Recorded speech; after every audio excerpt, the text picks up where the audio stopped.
And so if you have a minute in your midweek schedules, whether it's at work, whatever the case may be, flip on a Champions League match in the afternoon. You will not be disappointed. And so that kind of is a little Champions League wrap up. We did have some Americans scoring goals in the Champions League. Ricardo Pepi scored a stoppage time equalizer.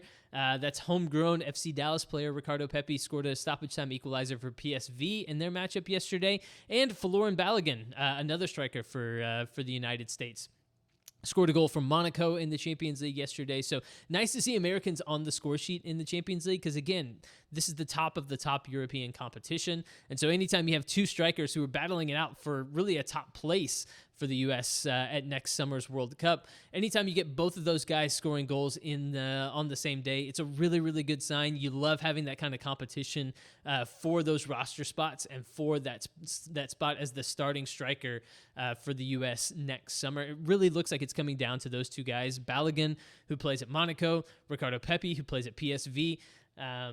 Both scoring goals in Europe is a wonderful sign. We would have, traded an arm or a leg as U.S. men's national team fans about 10 years ago for a guy to score goals in the Champions League the way these guys are. And so that's a really good sign.